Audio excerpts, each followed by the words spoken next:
بسم الله والصلاة والسلام على رسول الله صلى الله عليه وعلى آله وصحبه وسلم تسليما كثيرا.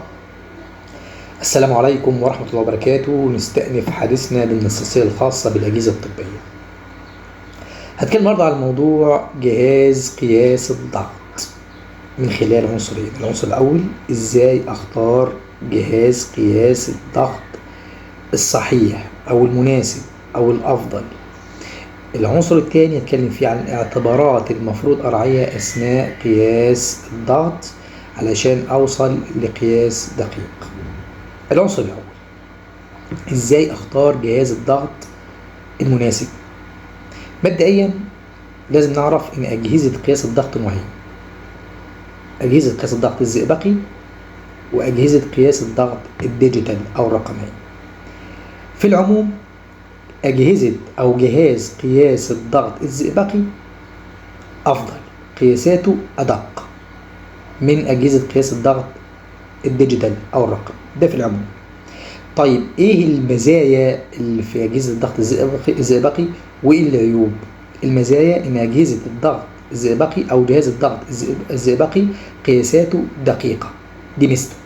طب عيوبه إيه؟ عيوبه رقم واحد، مش كل أجهزة الضغط الزئبقي قياساتها دقيقة. يفضل لما تيجي تختار جهاز ضغط، خلاص تختار الزئبقي، يفضل تختار صناعة ألمانية أو صناعة إيطالية، دول الأفضل بالنسبة لي. لكن أجهزة الضغط الزئبقي الصينية حقيقة أغلبها أي كلام.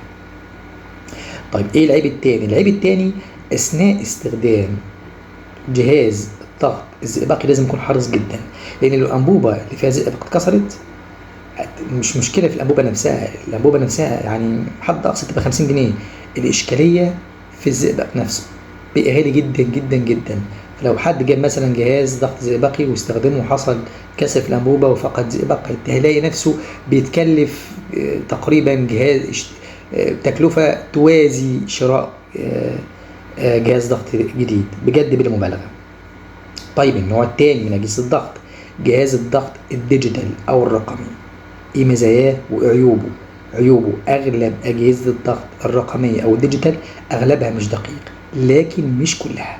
لو هتختار جهاز ضغط ديجيتال خلاص يفضل تختار جهاز ضغط ديجيتال هاي كير او جرانزيا.